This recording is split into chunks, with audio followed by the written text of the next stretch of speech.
संस्थागत निवेशकों ने कल के कारोबारी सत्र में क्या किया ये देख लेते हैं। एफआईआईज ने कल कैश मार्केट में 3,609 करोड़ की बिकवाली की है। डीआईएस ने कैश मार्केट में 4,181 करोड़ की खरीदारी की है। वहीं इंडेक्स फ्यूचर्स में एफआईआईज की तरफ से 966 करोड़ की बिकवाली और इंडेक्स ऑप्शंस में एफआईआईज की तरफ से 3,536 करोड़ की खरीदारी के आंकड़े आते हुए दिखे हैं। तो क्लियरली एफआईआईज की कैश मार्केट में लगातार 7 ट्रेडिंग सेशन से बिकवाली जो है वो बरकरार है। जितनी एफआईआईज बिकवाली कर रहे हैं, डीआईएस की तरफ से भरोसा भारतीय बाजार के लिए उतना ही इंटैक्ट है और खरीदारी के आंकड़े वहां से आते हुए दिख रहे हैं। वहीं वायदा बाजार में जो है एफआईआईज ने इंडेक्स फ्यूचर्स में तो बिकवाली की है, लेकिन इंडेक्स ऑप्शंस में उनकी तरफ से खरीदारी आती हुई देखने को मिली है। चलिए, ये सारे के सारे संकेत अब आपके सामने हैं। विदेशी बाजार में एक बड़ा इन्फ्लेशन डेटा था जिस पर सभी की फोकस थे। इस फोकस के बाद हमने इसका इम्पैक्ट भी देखा है, लेकिन भारतीय बाजार के लिए जहां वीकली एक्सपायरी का दिन है, आज ये सारे के सारे फैक्टर्स का इम्पैक्ट क्या होगा, आज के लिए इंपॉर्टेंट लेवल्स क्या हैं। जेएनएम सिक्योरिटीज के किरण जानी हमसे जुड़े हैं, उनसे बात करते हैं। किरण, गुड मॉर्निंग, स्वागत है आपका 18 आवर स्वदेश पर। भारतीय बाजार हर दिन संभलने की कोशिश करते हैं, कमजोरी के साथ एक रेंज में ही ट्रेड लगातार दिख रहा है। कल भी हमने देखा 16,200 के नीचे निफ्टी की क्लोजिंग हुई है। आज के लिए इंपॉर्टेंट लेवल्स क्या नजर आ रहे हैं? Very good morning everyone. So जिस तरह से आपने नोटिफाई किया कि सभी की नजर यूएस के सीपीआई नंबर के ऊपर थी, एक्सपेक्टेशन से नंबर ऊपर आए और कल के सेशन में जब हमारा ट्रेडिंग सेशन चल रहा था तब यूएस फ्यूचर्स ग्रीन जोन पे थे। इनफैक्ट यूरोप जोन भी ग्रीन नोट पे बंद हुआ, लेकिन कहीं ना कहीं शाम को डेटा आने के बाद हमने यूएस मार्केट में सेल ऑफ देखा और वो एक इंपॉर्टेंट लेवल जो उनका 32,000 का था उनके नीचे सेटल हुआ और अभी डाउ फ्यूचर भी 32,000 के आसपास ट्रेड कर रहा है। सो डाउ जोन्स में एक बड़ा क्रैकडाउन हमने देखा है। अगर 1-2 दिन और 32,000 के नीचे ये सेटल होता है या तो सस्टेन हो जाता है, then we can see further sell off also. दूसरी तरफ विक्स का डेटा जिस तरह से बढ़ रहा है, आप देखिए कि इंडियन मार्केट में जो विक्स है वो 23-22 के लेवल के आसपास ट्रेड कर रहा है। डेफिनेटली 2 दिन से यूएस में जो विक्स है वो थोड़ा कूल ऑफ हो रहा है, वो एक पॉजिटिव साइन यूएस की तरफ से आ रही है, लेकिन हमारे यहाँ पे अभी भी विक्स बहुत ही हाई लेवल पे है। So we can expect a broader range trading जैसे हम लास्ट पिछले 2 दिन से देख भी रहे हैं। ओवरऑल रेंज अगर हम देखें तो 16,000-16,400 की है, उसमें 16,200 मिड पॉइंट है। जब तक 16,200 के ऊपर है मार्केट 16,400 तक जा सकता है। अगर 16,200 के नीचे रहता है मार्केट तो नीचे में 16,000 का एक स्ट्रॉन्ग सपोर्ट है। ओवरऑल एफआईआई का जो स्टांस है वो मार्केट के ऊपर नेगेटिव है और मई मंथ में ओवरऑल 23,000 करोड़ की सेल ऑफ हमने देख चुकी है। पिछले दिन भी हमने 3,600 करोड़ की सेल ऑफ देखी है। सो उनका जो स्टांस है because of US bond yields ऊपर बढ़ रहे हैं, उसकी वजह से इंडियन मार्केट में कंटिन्यू वो सेल ऑफ कर रहे हैं। अब मैं ऑप्शंस डेटा की बात करूं, जैसे आपने बोला कि आज वीकली एक्सपायरी है, तो आज की वीकली एक्सपायरी के पीसीआर डेटा निफ्टी की मैं बात करूं तो 0.49 है, जो एकदम एक्सट्रीम ओवरसोल्ड टेरिटरी है। सो डेफिनेटली अगर कोई भी गैप डाउन होता है so we can expect bounce from there. 16,000 के जो पुट राइटर्स है they are holding 1 lakh plus open interest और उसके सामने 16,200 के जो कॉल राइटर्स है they are holding 1 lakh. So आज की जो एक्सपायरी रेंज रहेगी वो 16,000 से 16,200 के बीच में रहेगी। कोई भी गिरावट आती है 16,000 के आसपास, मुझे लगता है कि वहां से एक अच्छी बाउंस आनी चाहिए, बट मेरे हिसाब से थोड़ा 9:30-10 तक हमें देखना चाहिए। अगर 16,000 का लेवल इंटैक्ट है तो फिर वहां से खरीदारी करनी चाहिए। 15,900 का स्टॉप लॉस रखिए और ऊपर में आप 16,200 तक के टारगेट रख सकते हैं। लेकिन बैंक निफ्टी थोड़ा पॉजिटिव वे में हम देख रहे हैं। बैंक निफ्टी का जो स्ट्रेंथ है वो निफ्टी के मुकाबले काफी पॉजिटिव है या तो स्ट्रांग है। उसका पीसीआर रेशियो 0.85 है इस वीकली एक्सपायरी का और यहाँ पे हम देख रहे हैं कि 34,200 34,000 का जो जोन है उसमें कोई भी डिप आता है आप बाई करके चलिए, पोजिशनल बाई कीजिए। 33,500 का stop loss and we are expecting कि मार्च महीने तक हम फिर से बैंक निफ्टी को 36,000 तक देखें। तो बैंक निफ्टी में हमारा थोड़ा पोजिशनल व्यू है, not for this expiry. Overall हम 36,000 के टारगेट देख रहे हैं ये मई मंथ तक। बिल्कुल किरण, इंडेक्स पर 36,000 तक के टारगेट्स, यानी कि सीधे तौर पर बैंक निफ्टी की स्ट्रेंथ आपको निफ्टी के मुकाबले ज्यादा नजर आ रही है। इसी महीने में 36,000 के टारगेट्स देखने की अनुमान यहाँ पर एक्सपर्ट को लग रहे हैं। लेकिन साथ ही किरण ये भी बताएं कि आज के लिए स्टॉक स्पेसिफिक अप्रोच कहाँ पर देख रहे हैं आप? सो ओवरऑल जिस तरह से कल मार्केट ड्रेस थी, हमने देखा कि काफी सारे मिड कैप्स और लार्ज कैप में से नीचे से एक बाउंस आया था। और जिस तरह की क्लोजिंग भी थी 16,200 के आसपास की और बैंक निफ्टी में भी 34,700 के आसपास की, तो वी वर एक्सपेक्टिंग कि मार्केट आज भी जो रहेगा वो एक पॉजिटिव साइड पे रहेगा despite of this gap down. So हमारे 3 ट्रेडिंग कॉल से तीनों बाई साइड पे है। सलाह यही रहेगी कि मार्केट खुलने के साथ आप बाई ना करें, 9:30 पौने 10 तक का वेट करें, then you can enter into the stock price based on the level. So पहला हमारा बाई कॉल है हेवल्स के अंदर। 2 दिन से हम देख रहे हैं कि मार्केट बेरिश है, लेकिन ये स्टॉक काफी अच्छी तरह से लोअर लेवल पे सपोर्ट लेके ग्रीन नोट के ऊपर ट्रेड कर रहा है। डेली टाइम फ्रेम पे अगर हम देखें तो रिवर्सल पैटर्न है, सपोर्ट के आसपास आरएसआई में बुलिश डाइवर्जेंस का फॉर्मेशन है। सो ओवरऑल हेवल्स 1230 के आसपास की क्लोजिंग है, 1220 1210 तक के लेवल्स भी अगर हमें इंट्राडे में मिलते हैं तो वहां पे हमें लॉन्ग करना चाहिए, not for the intraday but तो 1-2 दिन हमें लग रहा है कि 1280 तक के हमारे टारगेट है और 1194 का हमें स्टॉप लॉस मेंटेन करना चाहिए। नेक्स्ट स्टॉक है वो आईसीआईसीआई प्रूडेंशियल है। डेली चार्ट पे अगर हम देखेंगे तो bullish driven side doji candlesticks pattern बनी है। कंटिन्यूअसली लास्ट 3 दिन में आप वॉल्यूम देखें तो असेंडिंग मोड में तीनों 3 दिन वॉल्यूम्स बढ़ रहे हैं। साथ ही साथ डेली चार्ट पे एक बड़ी सी bullish pattern up and handle का ब्रेकआउट भी हमें दिख रहा है।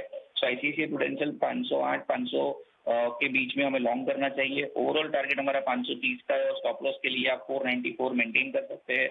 और नेक्स्ट स्टॉक है जो हमारा वो मिड कैप साइज में से है, पावर मैक प्रोजेक्ट। अगर डेली चार्ट अगर आप देखोगे तो राउंडिंग बॉटम ब्रेकआउट हमें दिख रहा है।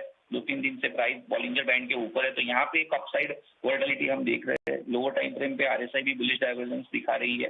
सो ओवरऑल आप पावर मैक 950 के अराउंड बाई कर सकते हैं। 1-2 दिन में हम देख रहे हैं कि 1020 तक की टारगेट आ सकते हैं और 919 का हमें स्टॉप लॉस मेंटेन करना चाहिए। बिल्कुल किरण, शुक्रिया आपका ये स्ट्रैटेजी हमें बताने के लिए। Stock specific Havells, ICICI prudential और पावर मैक 3 स्टॉक्स हैं जो कि किरण की तरफ से एज स्टॉक स्पेसिफिक रिकमेंडेशन आते हुए दिख रहे हैं। तीनों में खरीदारी के मौके।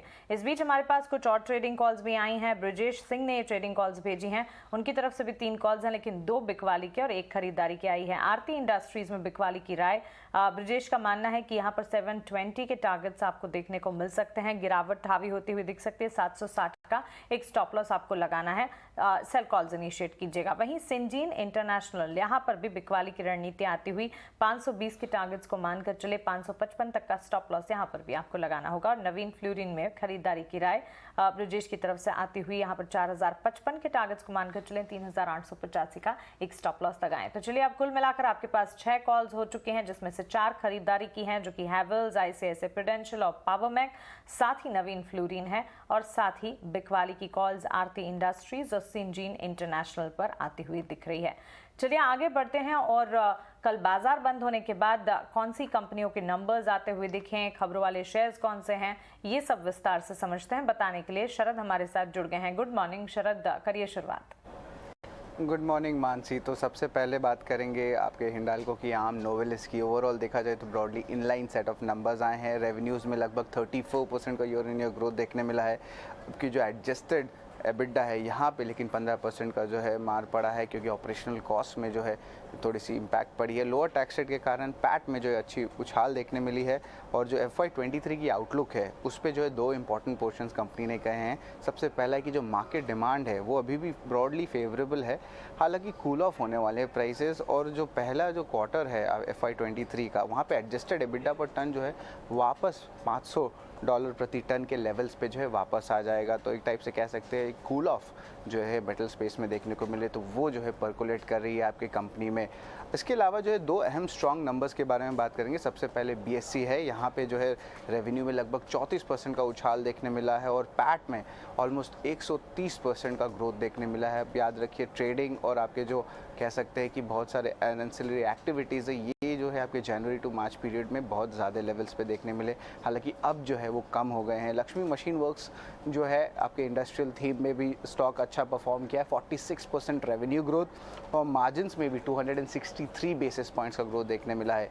PNB के जो थोड़े लगभग वीक नतीजे देखने मिले, NI ग्रोथ लगभग सपाट रहा है, हालांकि प्रोविजंस में दबाव देखने मिला है। 45% का जो है आप कह सकते हैं एक डी ग्रोथ देखने मिला है। और ऑफ कोर्स एसेट क्वालिटी में इंप्रूवमेंट GNPA और NNPA रेशंस में आए हैं। इंडियन बैंक के भी मिले जुले नतीजे देखने मिले हैं।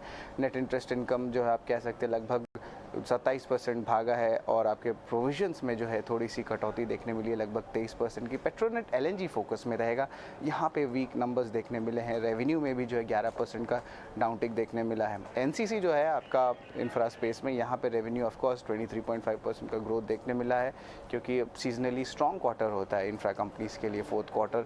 लेकिन आप देखें तो मार्जिन्स में दबाव पड़ा है और उसके कारण कंस्ट्रक्शन कॉस्ट भी जो है बढ़े हैं। रिलैक्सो फुटवेयर्स भी फोकस में रहेगा, यहाँ पे लगभग वीक नंबर्स देखने को मिल रहे हैं। रेवेन्यू लगभग 6% गिरा है और मार्जिन यहाँ पे लगभग आप देख सकते हो 600 बेसिस पॉइंट्स का गिरावट देखने मिला है। और आखिर में जो है सीमेंट स्टॉक भी फोकस में रहेगा। ओरिएंट सीमेंट के नतीजे आए, यहाँ पे जो है रेवेन्यू लगभग 3% गिरा, लेकिन जो ऑपरेशनल नंबर्स हैं वहाँ पे दबाव जो है अभी भी है, जारी है। इसके अलावा फिर खबरें कौन सी हैं जिस पर आज नजर रखनी चाहिए? जी बिल्कुल, खबरों के पहले मैं अपना आईपीओ के बारे में बता दे रहे। 3 अहम आईपीओ हैं। सबसे पहले डिलीवरी के आईपीओ है, दूसरा दिन लगभग 0.21 टाइम्स सब्सक्राइब हुआ है। वीनस पाइप्स जो है लगभग 2 गुना से ज़्यादा सब्सक्रिप्शन लेवल्स पे आए। और प्रूडेंट कॉर्पोरेट एडवाइजरी है, वो जो उनके जो तीसरे दिन आज शुरू होने वाले, तो यहाँ पे जो है लगभग आप कह सकते हैं 0.6 टाइम्स जो है आपका सब्सक्रिप्शन के आंकड़े देखने मिले हैं। तो ये तो ओवरऑल आईपीओ के खबर हुए, लेकिन और भी स्टॉक्स हैं जो स्पेसिफिक न्यूज़ पे रहने वाले हैं। और सबसे पहले मैं हिंडाल्को का लूँगा। ऑफकोर्स उनके नतीजे आए थे ब्रॉडली इनलाइन, लेकिन एक इंपॉर्टेंट अनाउंसमेंट है कि $2.5 बिलियन का एक low carbon aluminium recycling plant खोला जाएगा। और ये जो है सबसे बड़ा ग्रीनफील्ड जो एक्सपेंशन प्रोजेक्ट है आपके आदित्य बिरला ग्रुप के, उसको रहेगा। तो ये ज़रूर स्टॉक फोकस में रखिएगा। लोढ़ा भी जो है ग्रीन थीम को लेते हुए आगे बढ़ रहे हैं। यहाँ पे भी $1 बिलियन का एक ग्रीन डिजिटल इंफ्रा पार्टनरशिप किया है। अब इवन हो ब्रिज, कैम्ब्रिज और बेन कैपिटल के साथ हो। प्लेटफॉर्म लगभग $1 बिलियन इन्वेस्ट करेगी और 33% इक्विटी स्टेक रहने वाला है। और जो कंपनी है लोढ़ा, वो जो है आपकी डेवलपमेंट, ऑपरेशन और सारे मैनेजमेंट जो करने वाले उस पर रहेंगे। मैन इंडस्ट्रीज़ हमने स्टॉक पिकअप किया है। ये यहाँ पे जो है अब विकास खेमानी कार्नेलियन कैपिटल के जो है लगभग 4 लाख शेयर्स जो है उन्हें खरीदारी की। इंपॉर्टेंट बड़ी डील है। और स्टॉक कल 14% गिर गया था। स्टॉक में है आपके जो सेबी ने जो है फॉरेंसिक ऑडिट किया था कंपनी में, तो उसके कारण जो है आपको स्टॉक में रिएक्शन देखने मिला। तो बहुत एक इंटरेस्टिंग जो है आप कह सकते हैं बाइंग हुआ इस डिप में मैन इंडस्ट्रीज़ के। तो आज ज़रूर स्टॉक को फोकस में रखेगा। अदानी इंटरप्राइजेस जो है अब फर्टिलाइज़र बिजनेस में एंट्री ले रही है। उन्होंने एक नया होली ओन्ड सब्सिडरी को जो है इनकॉर्पोरेट कर लिया है। स्किपर के बारे में कहूँगा, है तो माइक्रो कैप कंपनी, लेकिन यहाँ पे इनको 271 करोड़ का इंजीनियरिंग ऑर्डर मिला चौथे तिमाही में। और कंपनी का अगर मार्केट कैप देखे तो लगभग 576 करोड़ का। तो ये थोड़ा सा बहुत इंपॉर्टेंट हो जाता है स्टॉक के लिए, इस चीज़ को ट्रैक करने के लिए। और आखिर में बात करेंगे फाइज़र। यहाँ पे एलआईसी ने जो है उनकी फाइलिंग्स में कहा है कि उन्होंने स्टेक बढ़ा दी है कंपनी में, 4% से बढ़ा के अब 6% हो गया है। तो ज़रूर ये फार्मा एमएनसी स्टॉक को भी अपने रडार में रखिएगा। बिल्कुल शरद, शुक्रिया ये सारी की सारी खबरें हमें बताने के लिए। तो ढेर सारे नतीजे भी आते हुए दिखे हैं और कई सारी खबरें भी हैं जिस पर फोकस रहेगा और उसका इम्पैक्ट आज बाजार पर कैसा पड़ता है ये भी देखना होगा। लेकिन चलिए अब कमोडिटी मार्केट्स का रुख करते हैं और कमोडिटी मार्केट्स पर आज कहाँ नजर रखनी है बताने के लिए कोटक सिक्योरिटीज के रविंद्र राव हमारे साथ जुड़ गए हैं। उनसे बातचीत करते हैं। रविंद्र, गुड मॉर्निंग, स्वागत है आपका 18 हाउस स्वदेश पर। सबसे पहले शुरुआत बुलियन मार्केट के साथ करते हैं। डॉलर में कमजोरी देखने को मिली है जिसके चलते सोने चांदी में उछाल देखने को मिला है। विदेशी मार्केट और घरेलू बाजार में अगर देखें, ऑफ कोर्स करेंसी का इम्पैक्ट है जो कि गोल्ड और सिल्वर पर नजर भी आ रहा है। आपके हिसाब से आगे किस तरह की चाल होगी और स्ट्रैटेजी क्या अपनानी है गोल्ड सिल्वर में? Good morning. यस, डॉलर में हमने एक रेजिस्टेंस आते हुए देखा है। इवन 10 ईयर बॉन्ड यील्ड जो है यूएस का, वो भी 3% के आसपास अटक रहा है। वहां से हम थोड़ा सा डिप देख रहे हैं। कल जो इन्फ्लेशन का डेटा आया था यूएस से, वो हालांकि एक्सपेक्टेशन से थोड़ा सा बढ़ के आया था, बट प्रीवियस रीडिंग से if you see it has slightly cooled off. पिछले बार it was 8.6% and now it has come to 8.3%। तो थोड़ा सा कूल ऑफ होने के कारण हमने डॉलर में भी थोड़ा सा एक पॉज देखा है। और उसी वजह से गोल्ड में थोड़ा सा एक अपमूव आया है। Although it is not very significant जो रीडिंग, जो डेटा प्रिंट आया है, but still we have seen some kind of a short covering. Gold में अभी हमारे हिसाब से $1834 का एक स्ट्रॉन्ग सपोर्ट है, जो कि 252 डीएमए का सपोर्ट है। और हो सकता है कि गोल्ड यहाँ पर थोड़ा सा होल्ड करे और थोड़ा बहुत बाउंस बैक हमें गोल्ड में फिर से दिखे। और पॉसिबल है कि 51,200 से लेके 51,400 तक के लेवल हम गोल्ड में देख सकते हैं। इसलिए हमने बाइंग सजेस्ट किया है। तो एनी डिप, अगर कोई भी डिप आता है गोल्ड में तो एक बार बाइंग कर सकते हैं for just a bounce back of 400 to 500 points on the higher side. और सिल्वर की बात करें तो सिल्वर में भी हमने काफी हैमरिंग देखी है और गोल्ड को फॉलो करेगा silver.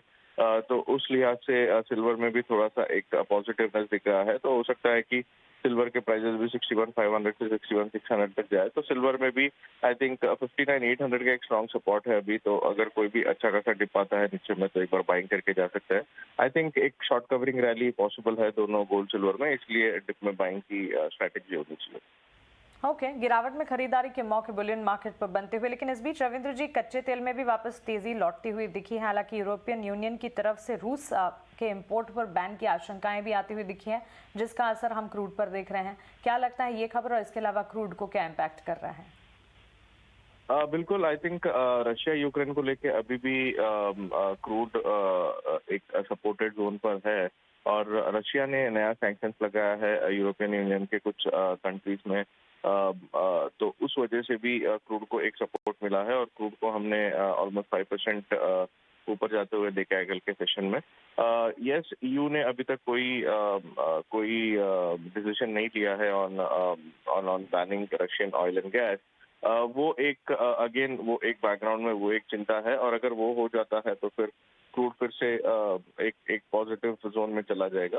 But as of now हमें लगता है कि क्रूड एक रेंज में बाउंडेड है। और जो अपसाइड है वो that is capped somewhere near $109-110। This is NYMEX and lower side around 98-99 का एक सपोर्ट है। बट एज ऑफ नाउ लगता है कि क्रूड थोड़ा सा एक पॉजिटिव जोन में जा सकता है टुवर्ड्स 8,300, 8,350 ऑन MCX। तो हमारे हिसाब से कोई भी डिप आता है टुवर्ड्स 8,050 एक अच्छी बाइंग अपॉर्चुनिटी होगी। प्लस इसका जो प्रोडक्शन एक्सपेक्टेशन है 2022 का वो भी थोड़ा सा गिरने का अनुमान है। तो उस वजह से भी क्रूड को सपोर्ट मिल रहा है। तो हमारे हिसाब से डिप में बाइंग कीजिए। 7,950, 7,940 का एक अच्छा सपोर्ट बना है अभी। तो उसका स्टॉप लॉस होना चाहिए और अपसाइड हम 8,300 तक देख रहे हैं। बिल्कुल रविंद्र जी, बेस मेटल्स की चाल अगर देखें, क्या लगता है बेस मेटल्स में क्या कुछ करना चाहिए, और करंट लेवल्स पर कोई पर्टिकुलर बेस मेटल जिस पर आप अपनी स्ट्रैटेजी बताना चाहेंगे? हमारा टॉपिक कॉपर होगा, क्योंकि कॉपर एक रेंज बाउंड जोन में ट्रेड कर रहा है। लोअर लेवल जो है वो अराउंड 748, 747 का है और upper cap is somewhere around 764, 765। अगर 765 के ऊपर निकल जाता है तो फिर 780 तक के लेवल्स पॉसिबल है। और जो जिस वजह से डॉलर ने एक पॉज लिया हुआ है और थोड़ा बहुत करेक्टिव मूव का पॉसिबिलिटी है, तो हमारे हिसाब से कॉपर को भी एक सपोर्ट मिल सकता है। इसलिए हमने कॉपर में भी डिप में बाइंग सजेस्ट की है। 754 के आसपास एक बार बाइंग किया जा सकता है 754, 752 तक। और अगर अपसाइड देखें तो 764 का आ रहा है इसमें। और एंड स्टॉप लॉस अराउंड 748, 47 के आसपास स्टॉप लॉस मेंटेन कर सकता है। तो आई थिंक टॉपिक कॉपर ही होगा बेस मेटल्स में। तो डिप आता है तो डिप में बाई कीजिए। रेंज बाउंड ट्रेडिंग है तो मेरे हिसाब से उस रेंज में ही ट्रेड करेगा कॉपर। ओके रविंद्र जी, शुक्रिया कमोडिटी मार्केट्स पर अपना नजरिया हमें बताने के लिए।